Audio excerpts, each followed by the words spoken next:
Hello, everyone. Today, I'm going to be talking to you about sex education. All right. Specifically, today we're going to be trying to answer the question, should sex education have an abstinence-only curriculum or not? So first, we're going to explore the different sides of what abstinence-only curriculum teaches and why certain people like it and why other people like comprehensive sex education, and then what that teaches. So, abstinence-only sex education, in a nutshell, has no info about birth control unless to emphasize their failure rates, and really emphasizes, obviously, stay abstinent until marriage. So, for example, Title V is an abstinence-only program, and it was created in 1996.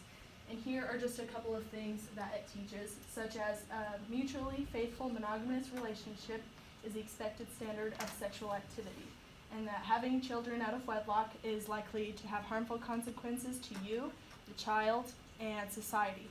So it's a little extreme, but people like this model because, for example, if you come from a religious family, your parents might prefer you to be taught based on an abstinence-only curriculum so that you live up to the expected standards of staying abstinent until marriage.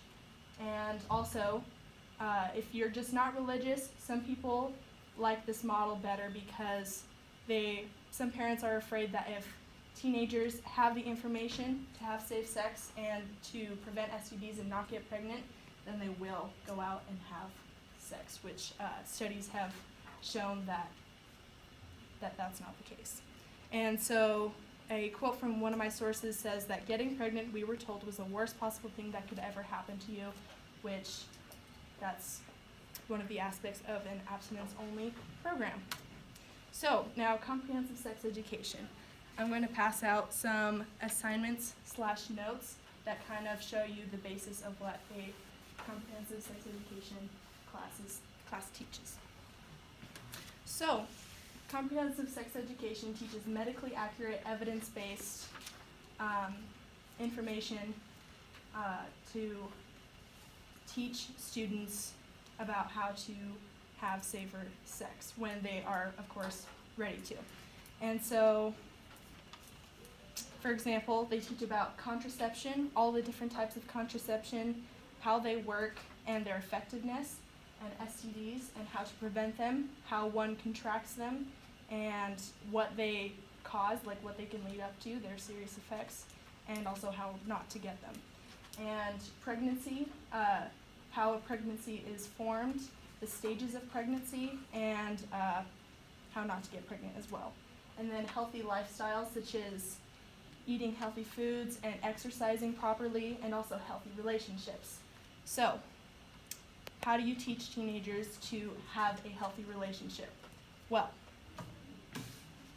I was taught by this relationship attachment model.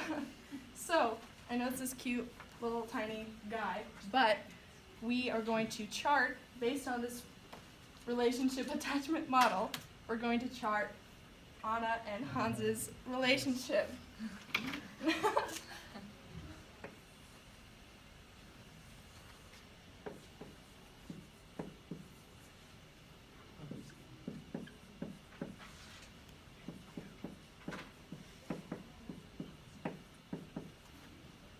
I'm not going to have enough room.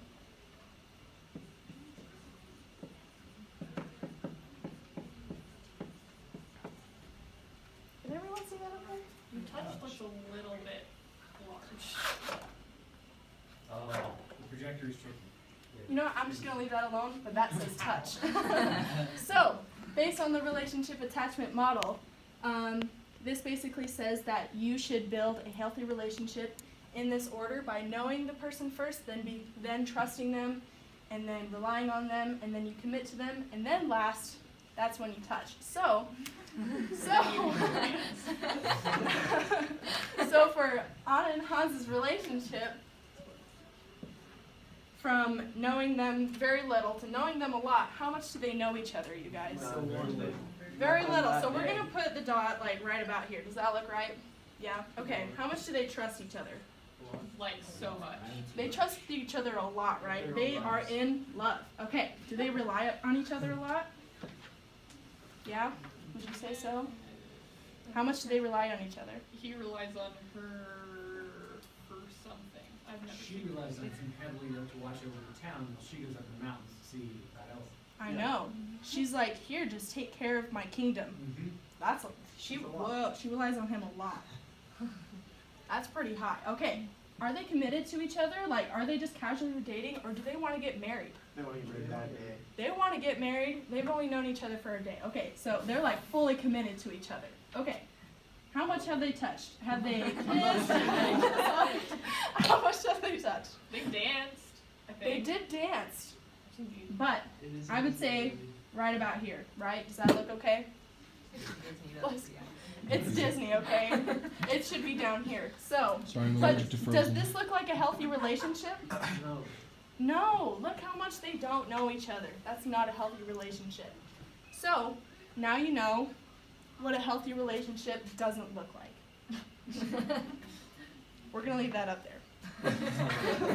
So, what do I think is the best option? Well, personally, I am all for comprehensive sex education because one of my sources said that the absence of information is not education. And that really just rang a bell with me, and I thought that that is very true. So, we are going to watch a little bit of a video. It's the source that said this.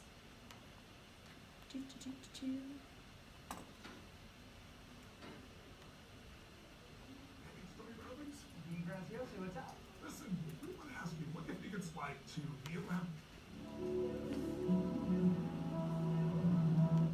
Okay. Change it for the Vatican PA. Because right now, our country is going through what many are calling a public health crisis. Our youth are not getting the proper tools they need to navigate a sex-centric culture. And what do I mean by that? Sex is everywhere in a society. Turn on the radio, listen to music, watch the TV, and I guarantee you'll realize it. It's everywhere. It permeates every facet of our society. Yet in the classroom, what exactly are we doing to teach students to navigate this? And the truth is, we aren't. So, thanks to a ton of great scientific research from studies to surveys, the verdict is in on abstinence-only education. And it's a total failure. So let's look into the programs. Study after study after study confirm what many health professionals and educators already suspected. That abstinence-only education, abstinence-only programs do not give students the skills they need to keep their bodies happy, safe, and healthy. In fact, it jeopardizes their health with a lack of accurate information. To put it simply, the absence of information is not education. Okay. So, this video really influenced me a lot because this guy, he is the founder of Coalition for Advancing Sex Education, and he makes a lot of really good points. So, okay. So, I think that the solution to the problem that, which is our country has really high rates for teen pregnancies, STD contraction, and sexual assaults. So I think that the solution to that problem is to replace all abstinence-only programs with comprehensive sex education programs, so that children can have the knowledge that they need to succeed later on in life throughout their whole life. And those are my sources.